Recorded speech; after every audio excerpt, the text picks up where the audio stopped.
¿Qué tal, mis queridos amigos? ¿Cómo estáis? Espero que vaya muy bien por ahí. ¿Te imaginas que dos grandes grupos de la industria del automóvil, que están más o menos en el top 10, se unieran formando un megagrupo y que ese grupo fuera el tercero más grande del mundo, por detrás solamente de Toyota y de Volkswagen? Bueno, pues eso es lo que ha empezado a rumorearse en Francia hace cuestión de un mes y medio, y que más o menos se ha enterrado, pero que sigue latente, sigue con un hilillo de vida, a raíz de una carta pública súper interesante que ha publicado Luca Di Meo, una carta abierta en la que pide una especie de plan Marshall, un plan global para la industria del automóvil europea. Es súper interesante porque en esta carta desgrana, bueno, todos aquellos motivos y argumentos que hemos venido deslizando en este canal durante los últimos 4 años y que atañen al futuro de la industria en Europa. Y me estoy refiriendo, por supuesto, a unos rumores que ha habido en Francia en un momento determinado sobre la unión del grupo Stellantis y la unión del grupo Renault. Stellantis, que fabrica algo más de 6 millones de automóviles, y Renault poco más de 2,3 millones de coches. Se juntaría un grupo, como digo, de aproximadamente 8 millones y medio de automóviles a 1 millón de coches fabricados de Volkswagen y un poquito más allá, 1,7 millones aproximadamente de Toyota. Sería un bombazo y pasarían a ser, junto con Volkswagen, los grandes dominadores de la industria del automóvil en Europa y también en el mundo, porque tendríamos dos grupos que juntos serían el mayor mercado global, o al menos el mayor conglomerado global de empresas en una región, en una zona como es Europa. Pero bueno, al margen de esto, de este run run, lo cierto es que sí, lo que ha pedido el presidente de Renault, que además tiene un plan súper potente y que ha puesto en marcha en un tiempo récord y que ha sido muy aplaudido por todo el mundo, el plan de dividir en dos Renault, hacer que vuelva a beneficios y beneficios potentes, es muy interesante y por eso lo quiero repasar contigo en este vídeo, qué es lo que supone, porque las últimas noticias hablan también de que Luca Di Meo ya estaría practicando lo que está predicando. Lo que pide Di Meo es unión a la industria del automóvil europea y por encima de ello una especie de acuerdo en el que esté todo el mundo implicado, no solamente los fabricantes de coches, sino también las autoridades europeas y los trabajadores y los sindicatos, para crear un ecosistema en el que la industria del automóvil europea sobreviva y pueda competir contra lo que viene de los Estados Unidos de América y lo de China. ¿Y cómo quiere hacerlo? Pues vamos a verlo. Bueno, déjame que te diga un apunte. De mi anterior viaje a Japón todavía me queda una pieza por sacar. Una pieza en la que te voy a sorprender, espero, con contenido muy interesante, con un coche que pudimos grabar en exclusiva y algunos datos que no te he contado todavía de un vehículo Range Extender, pero sobre todo también en ese vídeo que está por publicar hay una entrevista al CEO mundial de Mazda. Y tuve la oportunidad de preguntarle directamente sobre precisamente la unión de los fabricantes japoneses y una posible colaboración más estrecha en el futuro. Lo vais a ver cuando os publique la entrevista, como digo, en un próximo vídeo, que es súper interesante. Si no lo habéis hecho ya, suscribíos al canal, que es totalmente gratis, es indoloro además. Te suscribes, mira, me voy a esperar 2 segunditos, si no lo has hecho ya, clic, suscribirse, y así no te pierdes ese vídeo ni los que están por venir, que vienen cosas muy chulas y muy potentes. Bueno, pues es en esa entrevista, el CEO, el señor Moro-san, que es el máximo responsable de Mazda, me decía que efectivamente él ya no concibe una industria del automóvil japonesa en la que no haya colaboración entre los fabricantes y que esa colaboración se iba a ir estrechando cada vez más. Se iba a ir estrechando cada vez más desde el punto de vista industrial, de compartir la fabricación, plataformas, etcétera, pero que también, como bien sabéis, se está fusionando muchísimo en lo que se refiere al I+D. Ellos consideran, en Japón lo tienen clarísimo, puesto que están mucho más cerca, que si no se unen y no hacen I+D junto y desarrollo industrial juntos, al final no van a tener posibilidades de competir en el mercado que viene y específicamente en aquellos mercados en los que tengan que competir contra China. En Estados Unidos de América, desde luego, los japoneses lo tienen mucho mejor porque tienen allí ya sus fábricas establecidas y tienen su cuña metida, y ese es su campo de crecimiento y de defensa natural de su mercado, aparte del mercado propio. Sin embargo, en otros muchos mercados incipientes, incluido el europeo, los chinos pueden hacer mucho daño, e incluido también el chino local, por supuesto, que es donde las grandes marcas chinas, con el aliento y el calor de las ayudas del Estado chino, les está apoyando. Bueno, pues esto lo cuento precisamente a tenor de que los japoneses van un paso por delante y no sería nada raro, no sería nada extraño que en los próximos años en Europa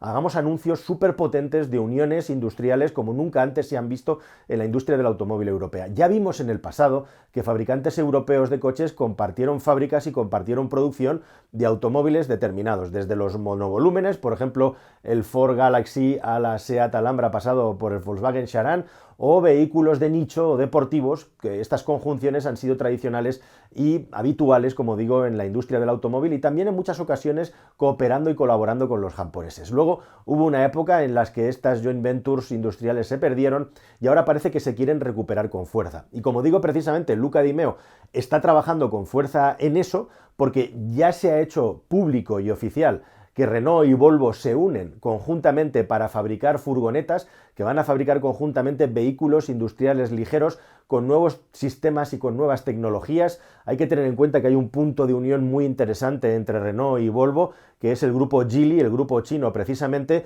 que por un lado es el inversor y propietario máximo de Volvo y por otro lado es un inversor de referencia en la nueva división de motores térmicos que ha desarrollado Renault, que se llama Horse, cuya sede, como muy bien está en España, sabéis, y como muy bien sabéis también, tiene una pedazo de fábrica de motores en Valladolid y un centro de I+D impresionante, que por cierto, en ese lugar te preanuncio ya que van a suceder también cosas a lo largo de este año. Ya te digo que van a venir cosas muy potentes y ver verdaderamente cómo se fabrica un motor es algo absolutamente apabullante, por más que estemos todo el día hablando de la electrificación y digno de ser visto. Eso lo dejamos para más adelante. Ya sabes, si no te había convencido con el botoncito de suscríbete, espero que ahora sí. Pero la cuestión, y lo que digo, es que efectivamente Luca Di Meo ya está en ello, practicando lo que predica, y para empezar ha llegado a un acuerdo público y se rumorea, y lo más importante, que Renault estaría negociando igualmente con Volkswagen para desarrollar un automóvil eléctrico por debajo de los 20.000 euros de coste de adquisición. Ese coche eléctrico, como hizo ya Renault con gran éxito, ha sido anunciado, no es el Renault 5, sino que es el Renault Twingo, que en una versión prototípica, que es un concept básicamente, pero construido físicamente, le han llamado Renault Twingo Legend, que sería el coche que recogería ese testigo del coche eléctrico barato en la marca francesa. Y ese vehículo parece que ha generado el interés, ha despertado mucho el interés dentro de Volkswagen, que como sabéis está desarrollando su propio coche eléctrico pequeño, que en este caso sería el Volkswagen ID2, pero aquí estaríamos hablando de un ID1 que podría provocar que eso, que al final en una fábrica, no se sabe dónde, pero en Eslovenia es donde Renault está fabricando actualmente el Clio y donde tradicionalmente se fabricó también el Twingo, podría fabricarse ese coche eléctrico barato por debajo de los 20.000 euros para competir con coches eléctricos baratos que van a llegar al mercado y que Stellantis está preparando por su lado con el Fiat Panda y por otro lado también todo lo que está por venir de China, entre otros ese coche que mete tantísimo miedo con razón como es el BYD Sigul, que probablemente lo veremos anunciado a finales de este año. Ya se está empezando a exportar a algunos países de América Latina, por ejemplo a Brasil, ya se está vendiendo con mucho éxito, coche que ha sido rebautizado de una manera absolutamente absurda o surrealista como BYD Dolphin Mini, pero ese vehículo, que podría ser algo así como el Fiat 500 o el Volkswagen Escarabajo de nuestros tiempos, va a azuzar mucho la venta de coches eléctricos baratos y pequeños para el futuro. Y se rumorea, no es público todavía, que Volkswagen estaría interesada en participar en un acuerdo con Renault para fabricar ese coche. E igualmente también esto de rebote quizá podría beneficiar a SEAT, ya veríamos quién se beneficiaría de ese vehículo de fase 1, es decir, el coche más pequeño con menos de 4 metros de longitud dentro del grupo. Recordemos que el R5 mide 3,92 aproximadamente, con lo cual ese vehículo hipotéticamente económico tendría que ser algo más grande que un Smart 4x4, es decir, estaría entre los 3,6 y los 3,8 metros de longitud y sería un coche evidentemente que no es para todo el mundo, ni es un coche que puede suplir todas las necesidades que tiene una familia, pero sí sería un buen desahogo para tener un acceso a la movilidad a unos precios mínimamente económicos, teniendo en cuenta que ese coste de adquisición no es que sea un coste loco, teniendo en cuenta que para esa época las ayudas para los automóviles eléctricos van a ir flaqueando en determinados puntos de Europa, pero al menos tener una primera cuerda de salvación, una tabla de salvación, como primer acceso a la industria del automóvil, porque esta es otra. Se habla muchísimo de los coches baratos, se habla muchísimo del acceso a los coches, pero bajo mi punto de vista se habla poquísimo, no solo de la renovación del parque móvil, sino de la renovación del parque de conductores / conductoras, porque hay un verdadero problema de los nuevos conductores que entran por la parte de abajo, es decir, los más jóvenes. ¿Estás pensando en comprar un automóvil nuevo? Pues entra en carwow.es y ahorra más de 4.000 euros de media. Entras, configuras uno o varios modelos y ya está, vas a empezar a recibir ofertas gratis y de concesionarios directamente en el dispositivo que elijas. Pero ojo, tranquilo, no te va a molestar nadie, solamente contactarán contigo cuando tú tomes la decisión. ¿Tienes dudas entre varios modelos? Es normal. Entras en carwow.es y miras las reviews, probamos todos los coches y cómo se actualizan y te lo contamos de la manera más detallada y honesta posible. Infórmate, elige y ahorra con carwow.es. Es tan cómodo como ponerse el cinturón en este coche. Y ahora a seguir disfrutando del vídeo. Venga, vámonos.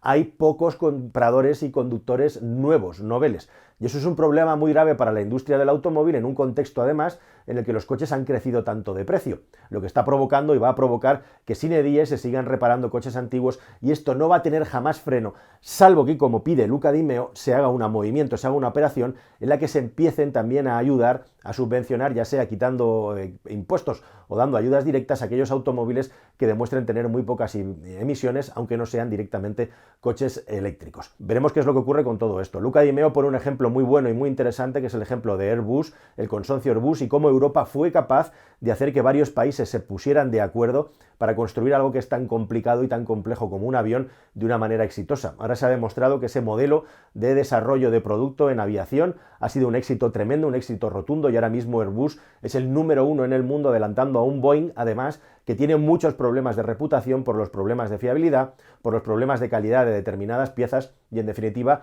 el paso del tiempo le ha dado una posición de liderazgo y de ventaja a Airbus. Luca Di Meo lo pone como una referencia física real, como una referencia palpable y económica de que Europa podría hacer algo parecido, quitando tanta regulación, acelerando el proceso y generando igualmente grupos de compra conjuntos para poder acceder a las materias primas de una manera competitiva frente a China, que controla más del 80% de la cadena de suministro de las baterías para los automóviles eléctricos, y en definitiva creando también polos de I+D y de desarrollo que estuvieran comunicados. En definitiva, que en Europa cada uno dejara de ir por su lado para unirse, y que hubiera varios puntos en común y varios nexos a la hora de desarrollar los automóviles que se tienen que vender en el futuro, y especial y específicamente de los coches de coste medio-bajo y coste bajo, que es donde probablemente seremos menos competitivos en el lustro que va del año 25 al año 30 si nos comparamos con otros fabricantes foráneos, con otros fabricantes extranjeros. Veremos si se cumplen estos vaticinios, veremos si se cumplen estas peticiones. Estas peticiones de Di Meo las ha hecho específicamente no como presidente de Renault, sino también como presidente de la Asociación de Fabricantes de Automóviles Europeos, en un momento en el que nos estamos jugando mucho porque, entre otras cosas, vienen las elecciones europeas, y si hay cambios importantes dentro del color del Parlamento y de los distintos órganos que dirigen la Unión Europea, probablemente en el futuro también pueda haber cambios en las normativas, y todo quedaría de nuevo en el aire, y todo quedaría de nuevo en una especie de pausa o interrogante que puede crear problemas para una inversión que Di Meo cuantifica ya en 250.000 millones de euros respecto al desarrollo de fábricas, coches y plantas de nueva energía y electrificación. Veremos qué es lo que pasa con todo esto, veremos si finalmente la alianza entre Renault y Volkswagen se pone en marcha, veremos qué otras alianzas pueden suceder por encima de esa en Francia, el run de la unión entre Stellantis y Renault, que parece algo bastante, podríamos decir, difícil o lejano en el tiempo, pero quién sabe, teniendo en cuenta que si hay algo que está claro ahora mismo es que Francia ha tomado el liderazgo de la industria del automóvil europeo y liderazgo en el empuje hacia su futuro, frente a una ambigüedad alemana que viene dada por el peso y por la cuota de mercado que tienen en el mercado chino, y que consideran que si nos ponemos en contra de ellos o nos enfrentamos a nivel de normativa e industrial puede provocar más daños que beneficios a la industria, específicamente en este caso alemana, como digo, tan expuesta a un mercado tan importante como es el mercado chino, algo que no le sucede de rebote a los fabricantes que tienen base en Francia o en el resto de Europa. Nada más, queridos amigos, espero que todo este viaje os haya parecido interesante. Es una película verdaderamente apasionante la que estamos viviendo en tiempo real. Quizá no somos conscientes del cambio, pero hay signos, hay señales que nos lo demuestran, y por eso tenemos que estar encima. Hasta el siguiente vídeo, querida familia, espero que os haya gustado. Muchas gracias, adiós.